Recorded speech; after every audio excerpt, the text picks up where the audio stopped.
of the heavens and the earth, because his name was Elijah, and Jah in that case, it is God, the creator of the heavens and earth. That is number one.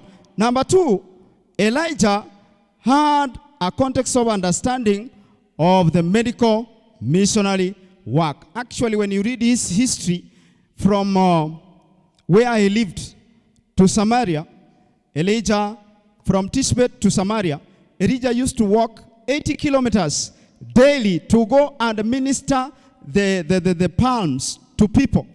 And so that is what he possessed. Number one, he worshiped the true God, the creator of the heavens and earth.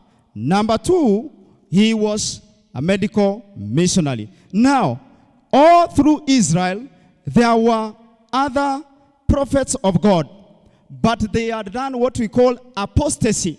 Elijah stood to remain as the only true prophet. And now, in the context whereby he is living among the people of God. Actually, Ahab, I'm going to explain this. Ahab, before he married Jezebel, knew the true God. That is what we need to understand. And let me go back to 1 Kings, and after unpacking that, we have understood those. Now, Elijah is living in the time of King Ahab and his wife called Jezebel. There are some context or some things we need to understand from this. I had told you earlier that when you were given a name, your name had a given character, or it was associated with a given character. Elijah is living in the times of Ahab and a wife called Jezebel. What does the name Ahab mean in the Bible? The name Ahab inamaanisha nini? The name Ahab, anyone who is trying? Ahab.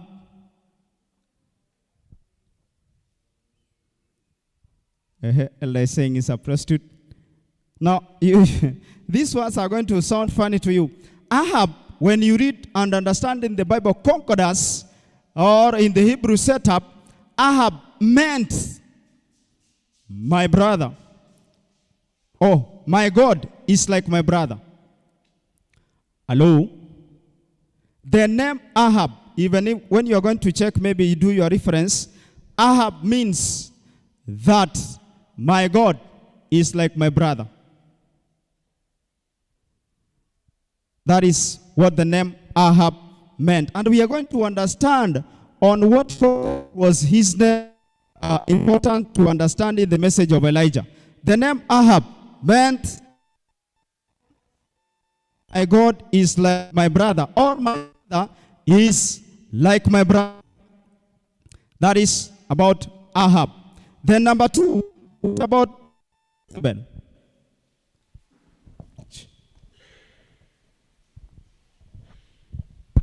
What about Jezebel? Ahab, my father, is like my brother.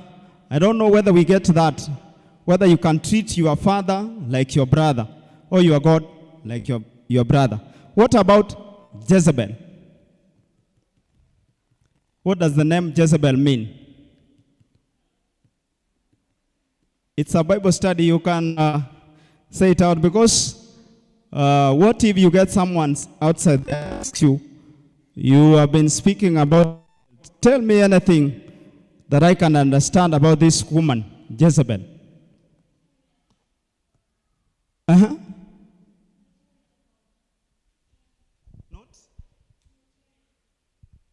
She's saying notorious. Any other trial about Jezebel?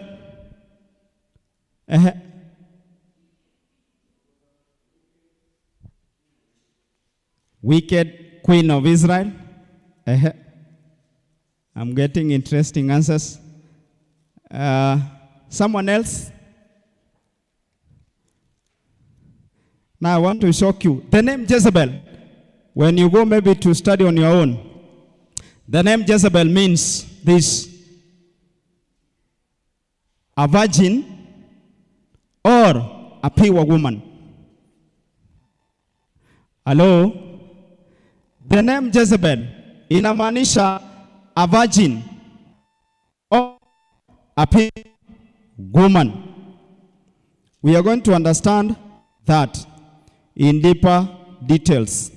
So the two come together. And actually, Ahab, when you read about his history, he knew about the true God.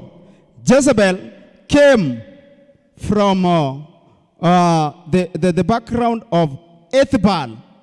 And Ethbaal was the originator of Baal worship. And so when they are coming together to bind up with Ahab, Jezebel comes in with her gods, which she used to worship. What does happen? A believer unites with an unbeliever. When you read the book Patriarchs and Kings, inasema that the union of a believer and an unbeliever, God does not give blessings on that. And even as this has been presented always, that do not bind up with what? Non-believers. It happened. Jezebel came, akatake over, and even made, actually she deceived Ahab to start worshiping what? Of Baal. And that is how it came. When we are being warned that do not bind up with unbelievers, we think it's something which is of a joke. Some of us give excuses that I'm going to convert him, I'm going to convert her. But it has a very big impact. We're going to understand that. And so Jezebel, when she comes, she enthrones everything. And we are going to understand how all the sources of empowerment originated from Jezebel. At this time, this sin is eating up the world. Number three, Elijah, he did what he called simplicity in dress. He was very simple in his dress.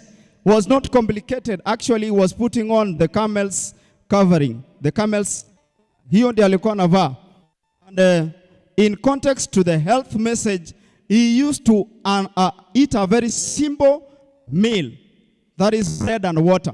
And he survived. That is why he was able, when in hard times, when he was being chased, he was able even to be in the places where men do not inhabit. In the wilderness, he was able to do what?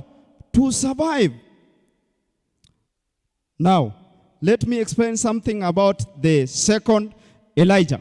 And then I link the two. Then we understand what is in the context of the third Elijah. That is about the first Elijah.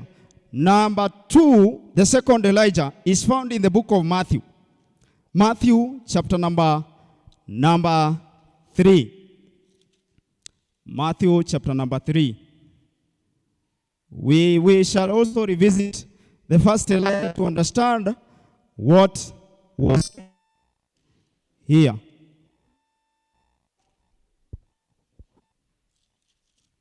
There is a message about the second Elijah. It is